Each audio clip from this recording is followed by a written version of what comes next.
Hola, ¿qué tal? ¿Cómo están? Bienvenidos a este nuevo estudio de la lección de Escuela Sabática.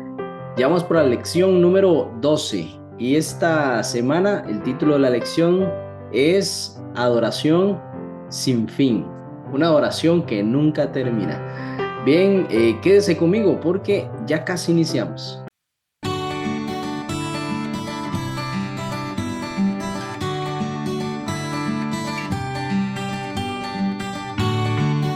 Muy bien, ya estamos de regreso. Bienvenidos. Vamos a iniciar con una oración. Acompáñeme.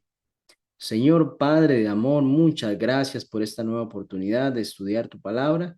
Pedimos tu perdón, tu misericordia, Señor, tu Santo Espíritu, discierna en nosotros lo que tienes preparado en esta oportunidad. En el nombre de Jesús, amén.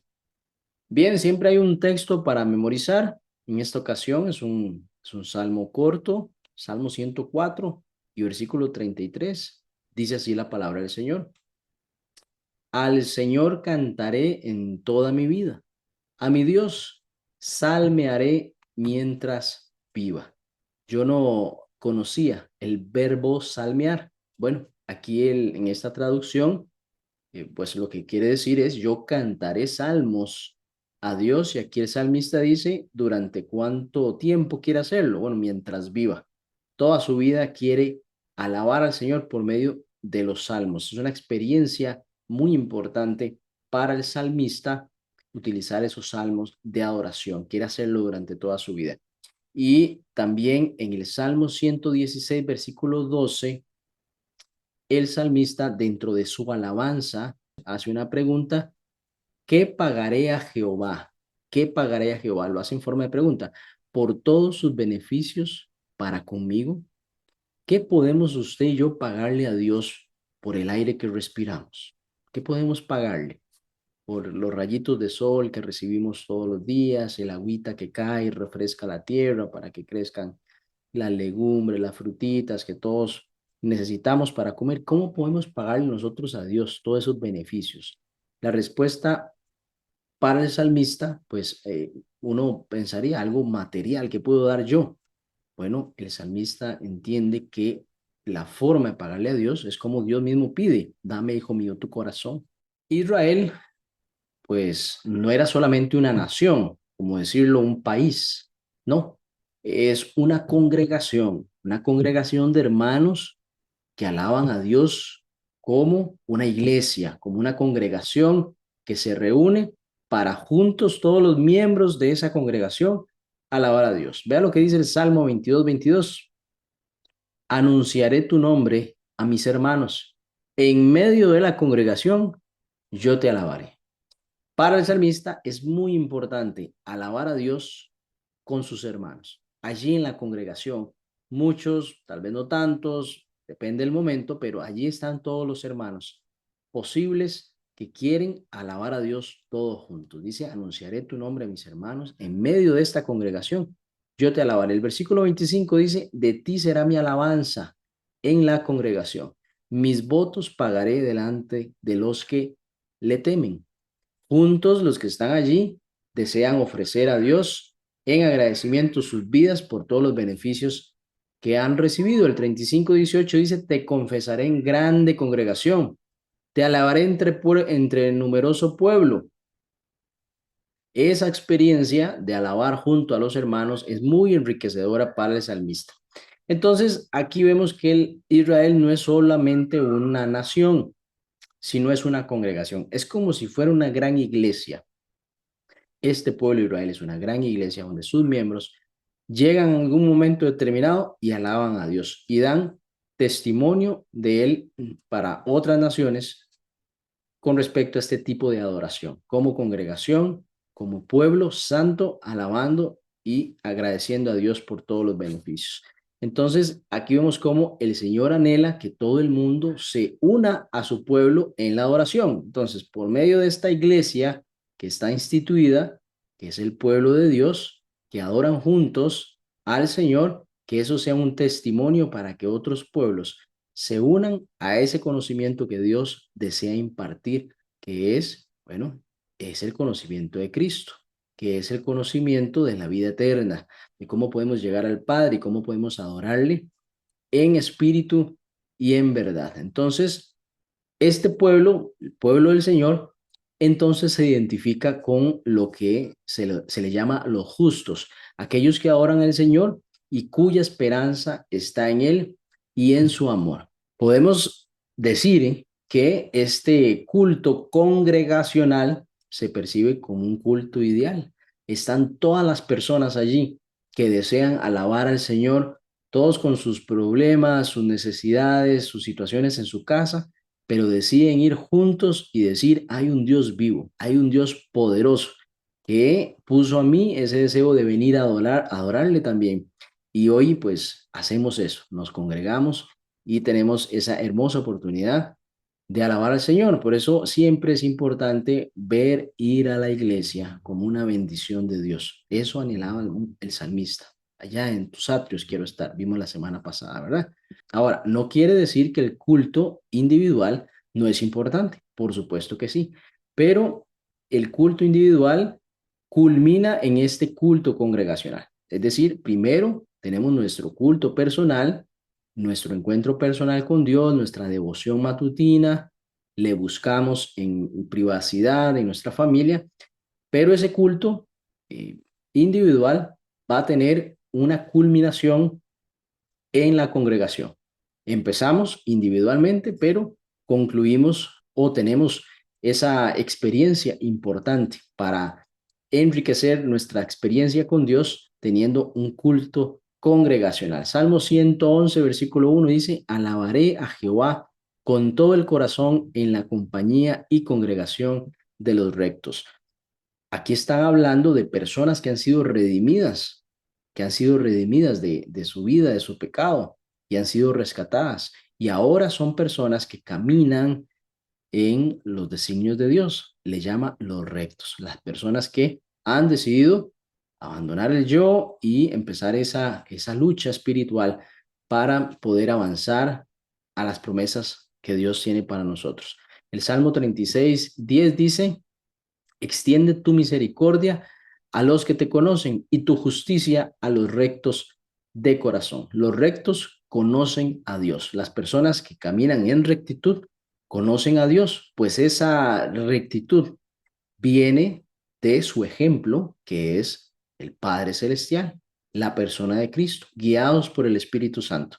Así que estas personas, dice, Dios los conoce a ellos. El Salmo 37:18 dice, conoce Jehová los días de los perfectos y la heredad de ellos será para siempre. Así que esta experiencia, mis hermanos, va a permear todos los aspectos de nuestra existencia.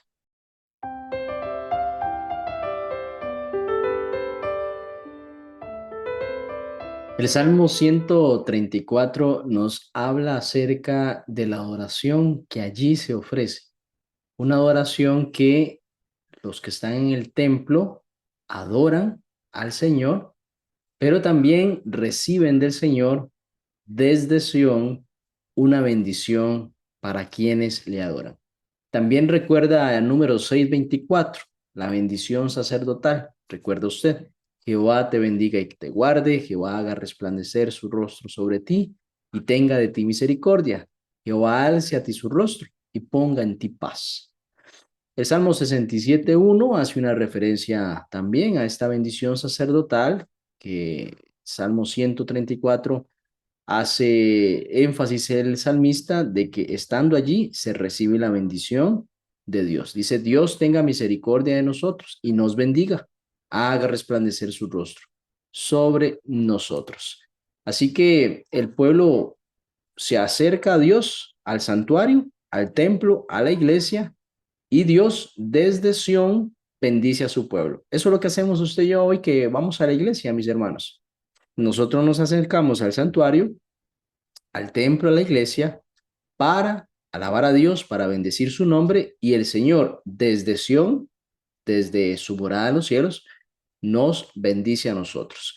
Entonces, estas bendiciones, mis queridos hermanos, se extienden durante toda la vida, porque el Señor es el creador del cielo y la tierra. El Señor es eterno y desea darnos a nosotros una bendición eterna.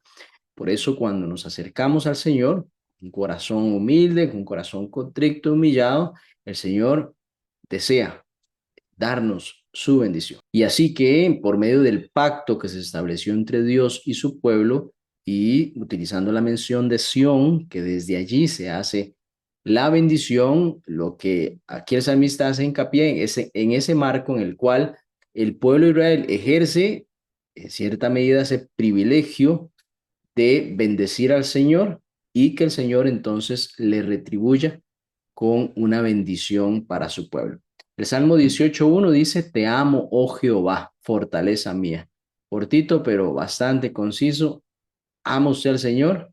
¿Es su fortaleza? Bueno, aquí el salmista dice, yo te amo, Jehová, fortaleza mía. Pero leamos el Salmo 104 completo y ahí podemos obtener una idea ya más amplia. Dice, mirad, bendecid a Jehová, vosotros todos los siervos de Jehová, los que en la casa de Jehová estáis por las noches. Alzad vuestras manos al santuario y bendecid a Jehová. Desde Sión te bendiga Jehová, el cual ha hecho los cielos y la tierra. Aquí vemos entonces cómo los siervos de Jehová, como se les llama a los hijos de Dios, los que están sirviendo allí en el templo, inclusive estos allí están por las noches porque son los guardianes del templo por la noche. Dice, alzad vuestras manos al santuario y dad bendición al Señor, bendecid su nombre, y desde Sión entonces ellos reciben esa bendición de Jehová porque el Señor es el creador de todas las cosas. Y dado que los israelitas adoraban al Dios invisible, pues no había ninguna representación de una imagen, una estatua allí en el templo, entonces el santuario servía para reflejar la gloria del Señor y entonces así ofrecer un entorno seguro de adoración para el pueblo pecador que llegaba allí y se acercaba a quien es su Rey Santo. Entonces, este encuentro lo inicia el propio Dios y está regulado por sus estatutos y decretos, es decir, la forma en cómo ellos llegaban allí al santuario. Los versículos 4 y 5 del capítulo 2 de Primera de Pedro, vamos a leer textualmente, acérquense a él, piedra viva, reprobada por los hombres, pero elegida y preciosa para Dios. Ustedes también, como piedras vivas, están siendo edificados en una casa espiritual, en un sacerdocio santo, para ofrecer sacrificios espirituales agradables a Dios por medio de Jesucristo. Primera de Pedro, capítulo 2, versículo 4 y 5. Aquí lo que vemos, mis queridos, en palabras de Pedro, es una expresión neotestamentaria. ¿Qué quiere decir esto? Que viene de las mismas ideas de estos salmos. Entonces, el pueblo de Dios, ahora, ¿qué es? Es un sacerdocio santo. ¿Y qué ofrece? Bueno, ofrece alabanzas y acciones de gracias a su Señor Jesucristo, su Creador, su Redentor. Esto por todas las cosas buenas que ha hecho para con usted y conmigo. Entonces, ahora como creyentes del Nuevo Testamento, nosotros tenemos ese papel sacerdotal. Recuerde que somos real sacerdocio, nación santa, pueblo adquirido por Dios. Y estamos llamados a reflejar esas bendiciones de Dios para con nosotros, con nuestra familia, y de esa forma mostramos nosotros las buenas nuevas del Evangelio para el mundo. Entonces, siempre van a haber formas que el Señor va a utilizar para que nosotros llevemos un mensaje atinado, acertado a las personas que más lo necesitan.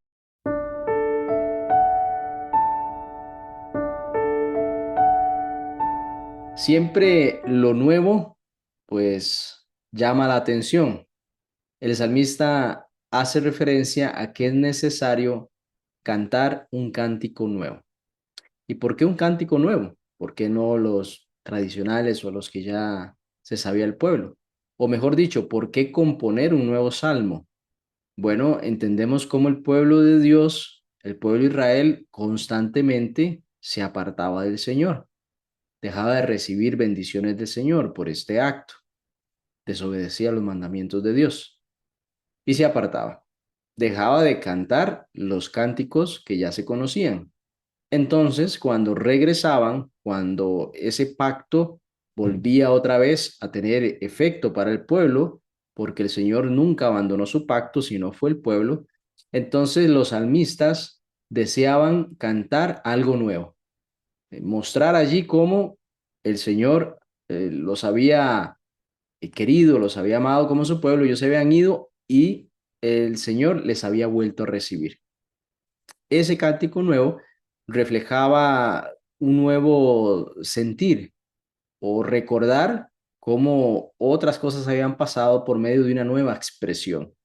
Entonces, el poder aprenderse un nuevo canto y poner allí detalles del pasado, adicionalmente a lo que ya había sucedido, y volver a recalcar que Dios era misericordioso, justo, que nunca los había abandonado, entonces ese cántico nuevo tenía una expresión muy importante para el pueblo. Y también para nosotros, cuando pasa el tiempo y escuchamos un canto nuevo, un canto inspirado, algo que en su letra vemos allí el Espíritu Santo, vemos allí también en la melodía, que también es importante para alabar al Señor. Eso impacta también nuestra mente y reflexionamos acerca de lo que ese canto dice. Bueno, es una forma de ir renovando nuestro pensamiento, es ir pensando más y profundizando en las maravillas del Señor por medio de nuevas experiencias, en este caso los cantos de los salvistas. Y esta expresión o esta necesidad de un nuevo cántico también lo encontramos en otros textos bíblicos que no son salmos. Por ejemplo, Isaías capítulo 42 y versículo 10 dice: Cantad a Jehová un nuevo cántico, su alabanza desde el fin de la tierra, los que descendéis al mar, y cuando hay en él las costas y los moradores de ellas. Ahí sigue también al versículo 12. Pero en Apocalipsis capítulo 5 versículo 9, note cómo el apóstol Juan aquí escribe y dice: y cantaban un nuevo cántico, diciendo: digno eres de tomar el libro y de abrir sus sellos, porque tú fuiste inmolado y con tu sangre nos has redimido para Dios. Aquí en Apocalipsis, en aquella escena de la adoración celestial, donde se une el Cordero al trono de su Padre, donde se une Cristo, vemos que los que están allí cantaban un cántico nuevo. Es un momento muy especial, es un momento diferente. Entonces, ese momento, por decirlo así, requiere de un cántico especial, un nuevo cántico. De ahí es que los salmistas también tenían esto claro, y cuando había pues una reconciliación del pueblo para con Dios, ese cántico nuevo era importante. El capítulo 14 de Apocalipsis también nos habla acerca de un pueblo que dice: y cantaban un cántico nuevo delante del trono y delante de los cuatro seres vivientes y de los ancianos.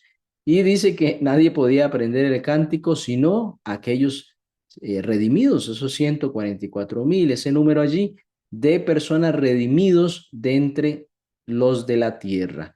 Quiere decir que ese cántico nuevo tiene mucha representación en momentos importantes allá en el pueblo de Israel, pero también los tendrá, y lo tuvo aquí en la representación de cuando Cristo se une al trono, y lo tendrán en este pueblo de los 144,000 que cantarán un cántico nuevo.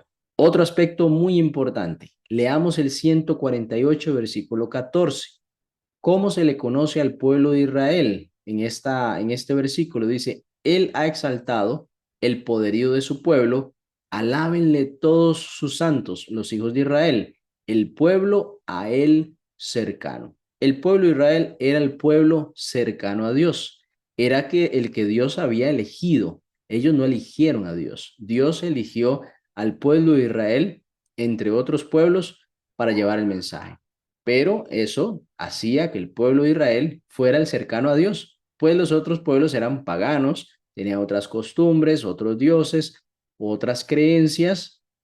En cambio, el pueblo de Israel había recibido un conocimiento acerca del Dios verdadero.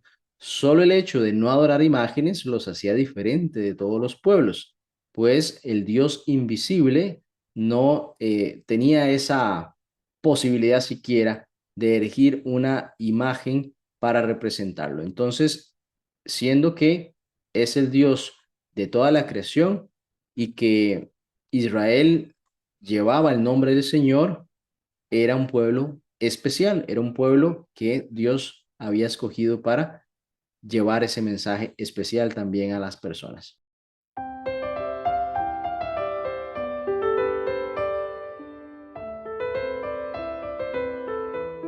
El Salmo 15 hace una pregunta realmente muy importante. Dice, ¿quién habitará en tu tabernáculo? ¿Quién morará en tu monte santo? Aquí el salmista está haciendo la pregunta, ¿quiénes serán los que podrán habitar con Dios? ¿Quiénes podrán llegar hasta su santuario, el santuario celestial, a donde usted y yo queremos llegar? Bueno, ¿quiénes podrán llegar allí? ¿Quién morará en el monte Sión, en el monte donde Dios habita? Dice el versículo 2 y en adelante, el que anda en integridad y hace justicia y habla verdad en su corazón. El que no calumnia con su lengua, ni hace mal a su prójimo, ni admite reproche alguno contra su vecino. Aquel a cuyos ojos el vil es menospreciado, pero honra a los que temen a Jehová. El que aun jurando en daño suyo, no por eso cambia. Quien su dinero no dio a usura, ni contra el inocente admitió cohecho. El que hace estas cosas no resbalará jamás. Note que aquí el salmista está haciendo referencia a un amor al prójimo, un amor que es el desinterés propio de alcanzar cosas en perjuicio de los demás. Dice, anda en integridad y hace justicia y habla verdad en su corazón. En varios textos, por ejemplo, el de Deuteronomio capítulo 6 versículo 5 nos habla acerca de amarás a Jehová tu Dios de todo corazón y de toda tu alma y con todas tus fuerzas y amarás a tu prójimo como a ti mismo. Y Miqueas capítulo 6 versículos del 6 al 8 dice el Señor, ¿con qué me presentaré ante Jehová? Dice aquí el profeta, y adoraré al Dios Altísimo. Me presentaré ante él con holocaustos, con becerros de un año. ¿Se agradará Jehová de millares de carneros o 10,000 arroyos de aceite? ¿Daré mi primogénito por mi rebelión, el fruto de mis entrañas por el pecado de mi alma? Oh hombre, él te ha declarado lo que es bueno. ¿Y qué pide Jehová de ti? Solamente hacer justicia y amar misericordia y humillarte ante Dios. Entonces, aquí vemos que el lugar donde está Dios, el santuario, el monte de Sión, es un lugar santo y todo en él, incluido los sacerdotes. Ahora, tenemos que hacer la diferenciación entre el santuario terrenal y el santuario celestial. El salmista está haciendo una pregunta. ¿Quién estará y habitará en tu tabernáculo? ¿Quién morará en tu monte santo? El salmista está haciendo una referencia al santuario celestial, pero también como el santuario terrenal era modelo del que está en el cielo, entonces allí los sacerdotes tenían que, antes de oficiar un sacrificio de su servicio, ellos tenían que limpiar cualquier falta, cualquier pecado, tenían que ofrecer sacrificio para ellos y así ser intercesores del pueblo. Entonces ahí se refleja que también tenía que haber santidad, que es lo que en el cielo también debe de haber. Entonces los sacerdotes y el pueblo cuando se presentaba tenía que haber una santidad total. Era una entrega de todos los pensamientos, todo el pueblo unido en comunión con Dios y allí se presentaba el pueblo para ofrecer sacrificio, para adorar a Dios. La ley de Dios fue dada a su pueblo para permitirle alcanzar su mayor potencial, es decir, una perfección del carácter. Es por medio de nuestras acciones mostrar esa perfección que viene de Dios y que trabaja en nuestra mente para ir puliendo nuestro carácter. Ese sacerdocio al cual usted y yo pertenecemos, el real sacerdocio, incluye entonces una vida de santidad en la presencia de Dios. Y así entonces podemos llevar las bendiciones del pacto con Dios hacia otras personas. Cuando usted y yo aceptamos a Cristo, fuimos parte del nuevo pacto, pacto que fue sellado con la sangre de Cristo, con su muerte, y que el Espíritu Santo hoy trabaja para que ese mensaje de la palabra toque los corazones de las personas. Entonces, ¿qué significa ser santo? Bueno, la integridad del corazón es la mayor cualidad del adorador delante de Dios. Porque aquí decía Miqueas, yo podré traer muchas cosas en términos materiales, incluso mi propia presencia pudiera ser, pues, inmaculada en términos externos, pero mi corazón es allí donde Dios examina los corazones de los hombres y esa integridad, el poder ofrecer el, el corazón para que Dios también trabaje esos detalles importantes que puede hacer que no nos permita crecer, es el mayor sacrificio que podemos ofrecer nosotros. Cristo intercede para con nosotros ante el Padre, pero Dios nos dice, dame, hijo mío, tu corazón. Y así es donde el milagro empieza a operar en la vida de cada uno de nosotros.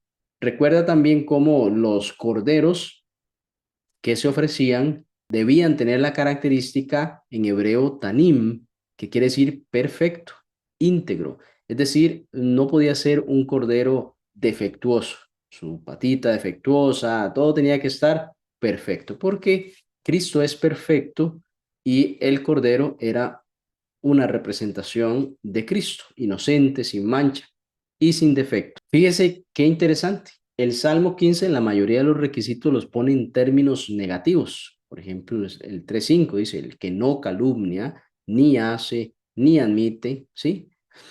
Y aquí podemos entender cómo que no se trata de que usted y yo tenemos que ganarnos el favor de Dios por hacer, sino más bien que usted y yo debemos de evitar hacer las cosas malas, el perjudicar a mi prójimo, para que esas acciones no me separen de Dios. Entonces, muy importante que nuestras decisiones que tomemos conscientes deban evitar alejarnos de Dios. Lo que hacemos, recuerde que el pecado tiene esa particularidad, separa al hombre de Dios y el hombre tiende a esconderse, tiende a huir, más Dios tiende a buscarle. Entonces, es muy importante conscientemente usted y yo busquemos no separarnos de Dios.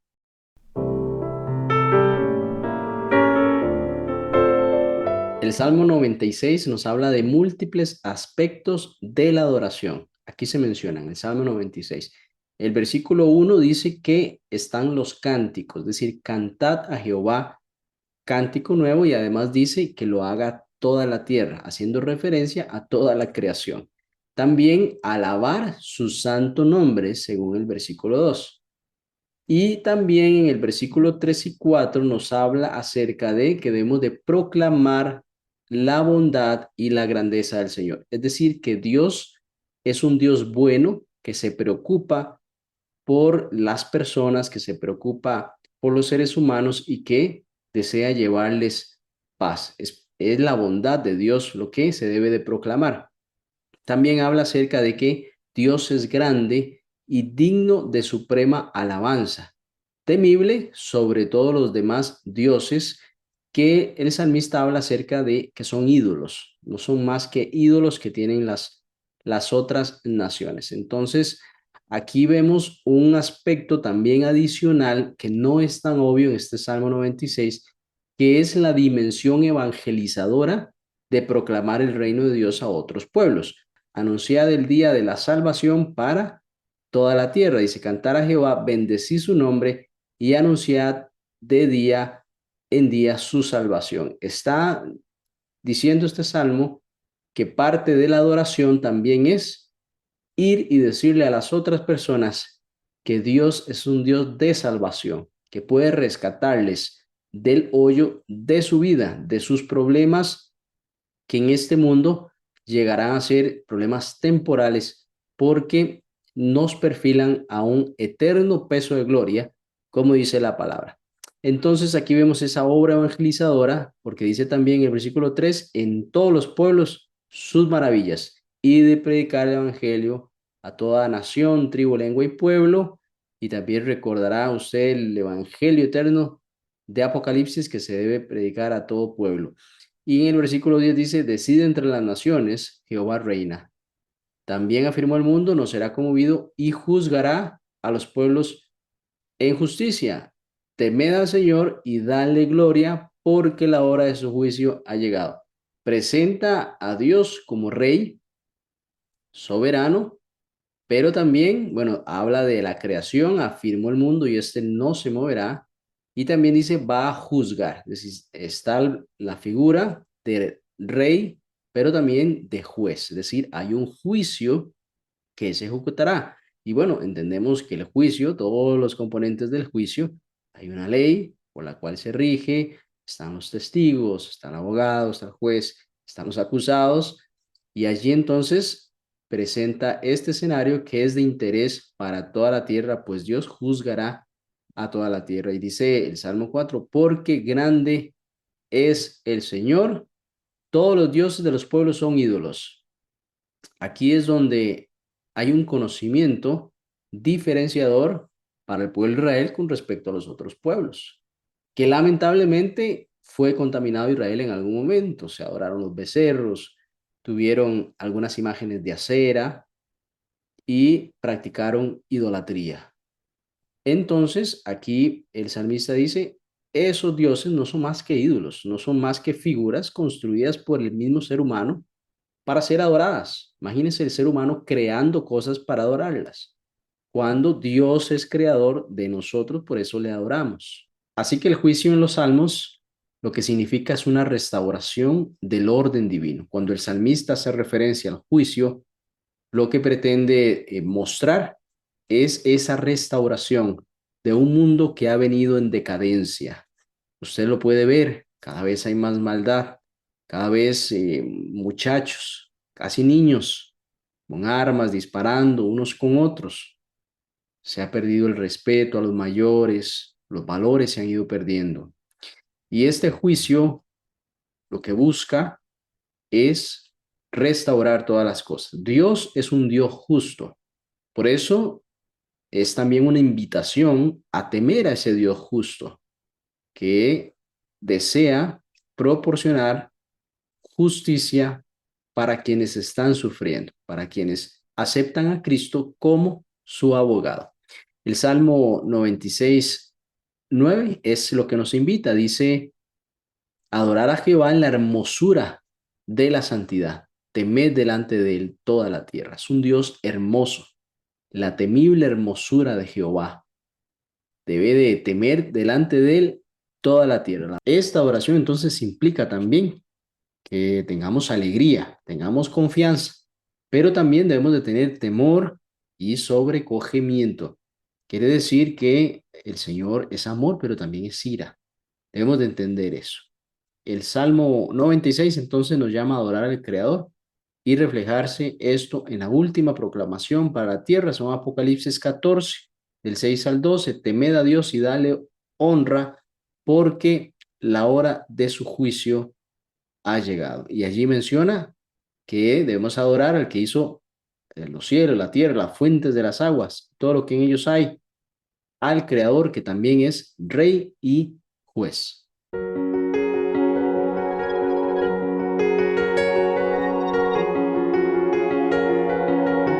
Es extraño pensar que Dios pida a su pueblo que hagan sacrificio, pero después lo rechaza.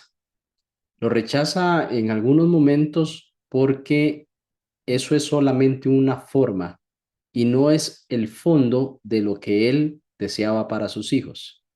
El estarse apartando de los caminos que Dios había puesto para ellos y después simplemente venir con un sacrificio y no cambiar el fondo del problema, que era seguir adorando otros dioses, seguir en rebeldía, desobedeciendo los mandamientos de Dios, haciendo lo contrario a lo que Dios quería y solamente por un sacrificio eso se iba a solucionar.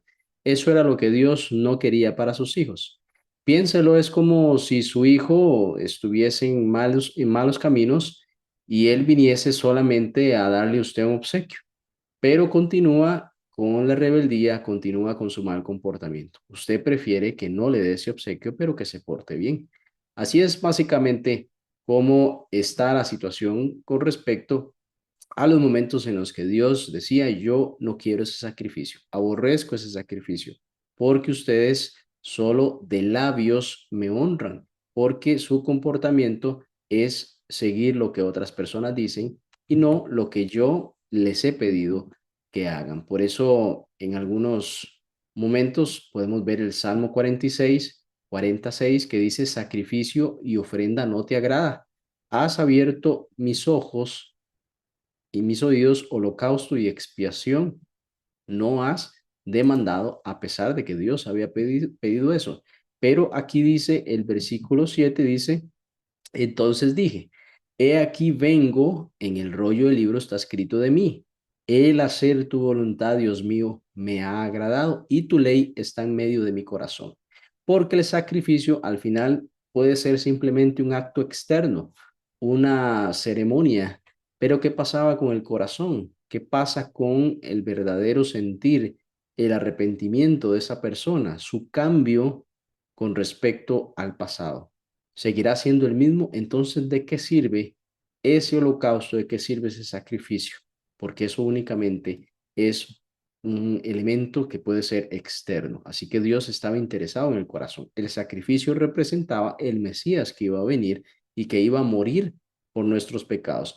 Era como decir, ese sacrificio no estaría valiendo porque mi corazón no está cambiando, mi corazón sigue siendo perverso, sigue esa tendencia únicamente al mal. Por eso también la palabra nos dice en Juan capítulo 4 versículos 23 y 24, mas la hora viene y ahora es cuando los verdaderos adoradores adorarán al Padre en espíritu y en verdad, porque también el Padre tales adoradores busca que le adoren.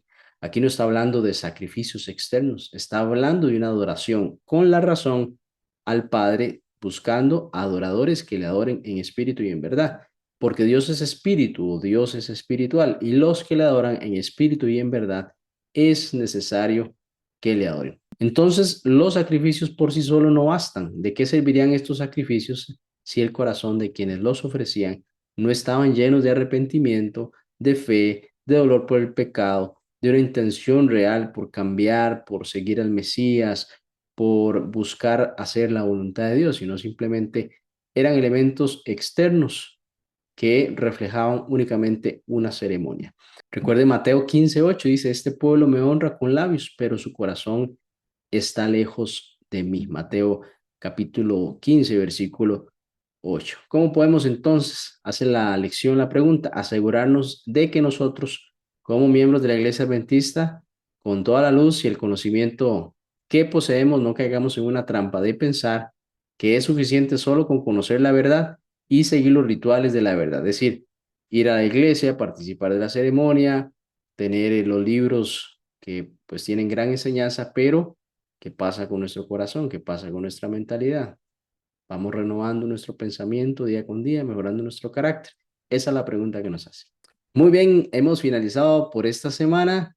Que el Señor te bendiga. Nos vemos, si Dios lo permite, la próxima y última lección de esta cartilla o lección de escuela sabática referente a los salmos. Así que vamos a orar para finalizar.